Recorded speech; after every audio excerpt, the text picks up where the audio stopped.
It's been over 20 years since 9-year-old Aisha Degree disappeared without a trace, and this case is still absolutely baffling to me.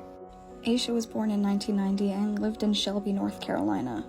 Her parents, Harold and Aquila, also had an older son named O'Brien, who was a year older than Aisha. Since both parents worked regularly, the children let themselves in after school. They were incredibly focused on school, church, and family, and didn't even have a computer. On Saturday, February 12th, Aisha had a basketball game on which she was the star point guard. However, her team had lost their first game of the season and she'd actually fouled out. She and her teammates were crying about this a bit afterwards, but it seemed like she was feeling better shortly after. The following day was pretty normal, with Aisha and her brother going to bed around 8 p.m. in the bedroom that they stayed in together. Harold was up until 2:30 in the morning, and he checked on the kids who were in bed and asleep before going to bed himself. Shortly afterwards, Aisha's brother O'Brien recalls hearing her bed squeak. However, he just assumed she was moving around in her sleep and didn't think anything of it. In reality, she was sneaking out of bed.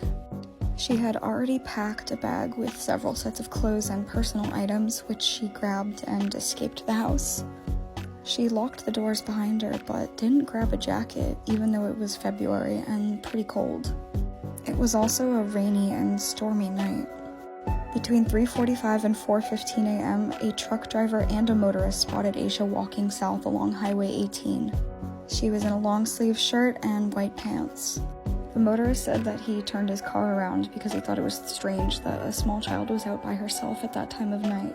However, after circling around 3 times, he saw Aisha run into the woods alongside the road.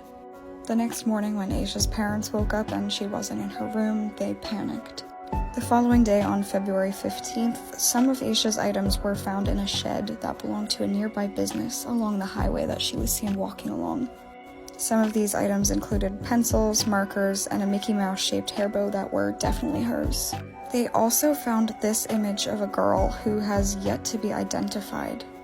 It is completely unknown who this girl is or what her relation to Aisha is. After a week of search efforts, they were eventually called off. No more traces of Aisha would be found until August 3rd, 2001. Her book bag and a few other items were discovered during a construction project off of Highway 18. This was about 26 miles north of Shelby. These items were found wrapped in a plastic bag. The bag contained her name and phone number, and this t-shirt which didn't belong to Aisha, her parents said, and also this book which was taken from the library. After 20 years, we don't know what made Aisha want to run away, if she was even doing that.